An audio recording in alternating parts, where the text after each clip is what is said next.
Bonjour à tous et à tous. Alors on est en direct de la rue Robert-Estienne à côté des Champs-Élysées. Et aujourd'hui on suit une action des travailleurs, restaurateurs, cuisiniers, maîtres d'hôtel de l'événementiel. Et donc ils vont nous expliquer aujourd'hui l'action. Oui, bonjour. Eh bien, étant donné qu'on est en confinement et qu'on n'a pas le droit de se réunir et qu'on n'a pas le droit de manifester, on a décidé de faire une manifestation virtuelle, c'est-à-dire de coller des photos de nous un peu partout dans Paris. Il y en a qui ont commencé déjà à Saint-Lazare, il y en a qui ont commencé à l'Opéra, et nous allons remonter les Champs-Élysées et aller jusqu'à l'Arc de Triomphe où là, nous ferons une déclaration d'hommage à l'extra de la restauration événementielle inconnue. D'accord, alors vous pouvez nous en dire un peu plus sur l'action. C'est la seule action aujourd'hui en France, dans Paris, comment ça se passe? Non, il y a aussi à Bordeaux, en Normandie, à Rouen, et il y a aussi sur la Côte d'Azur des gens qui vont faire la même chose. Après, nous avons demandé à chaque personne ne pouvant se déplacer, n'ayant pas envie de se déplacer du fait du confinement, nous leur avons demandé de faire ça dans leur quartier et d'essayer d'arroser un maximum et d'interpeller un maximum avec le maximum de photos collées un peu partout en France et en particulier là où ce sera visible pour faire une manifestation virtuelle du fait qu'on ne peut pas se réunir.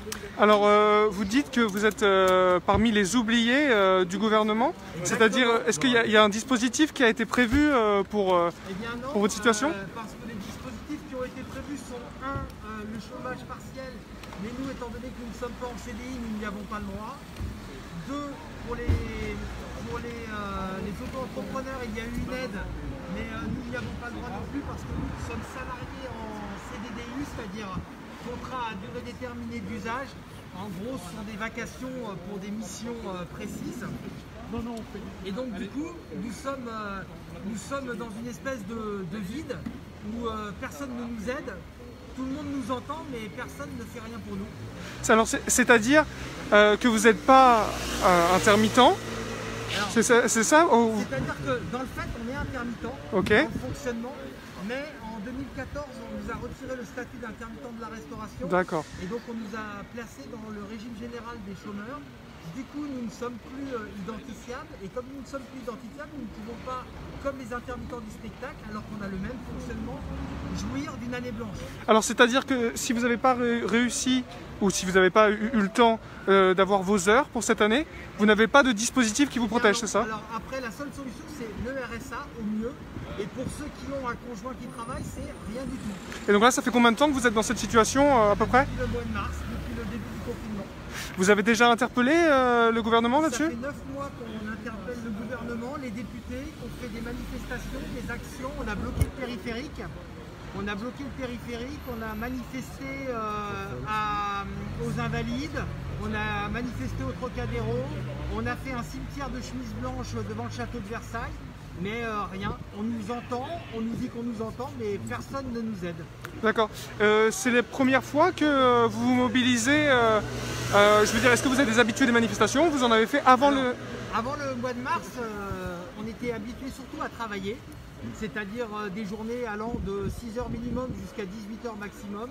Et on n'était pas du tout habitué à lutter, on s'est organisé parce qu'on s'est très vite aperçu que tous nos collègues qui étaient les moins habitués à gérer des plannings allaient se retrouver dans la misère, et du coup nous avons créé cette association qui s'appelle OPRE, Organisation des personnels de la restauration événementielle,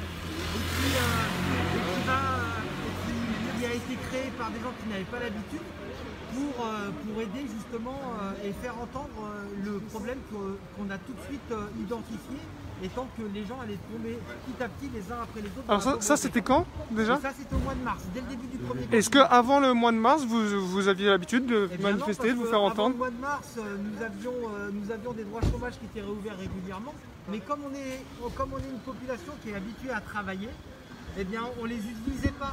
On ne les utilisait que partiellement lors des vacances scolaires quand il n'y avait pas de travail, mais c'était vraiment des choses qu'on n'utilisait pas. Et maintenant, on se retrouve, maintenant on se retrouve en n'ayant plus le droit du fait que notre activité s'est arrêtée depuis le mois de mars. Et maintenant qu'on en a besoin, maintenant qu'on demande une aide de l'État, eh bien on n'a plus rien. D'accord, et là cette action du coup vous avez le droit d'être ici aujourd'hui, comment ça se passe? Eh bien non, on n'a pas le droit d'être ici, mais on s'est dit que si on attendait encore un mois de confinement, on allait retomber dans l'oubli alors qu'on a réussi à se rendre un tout petit peu visible avec notre action sur le périphérique. Et on s'est dit que on a forcé personne, mais on s'est dit que certains étaient prêts à braver les interdictions, à prendre des amendes pour pouvoir lutter et rester visible. Parce que si on reste un mois sans être visible, on va retomber 9 mois en arrière et personne n'aura 9 mois encore à résister pour pouvoir s'en sortir. Ok, merci beaucoup.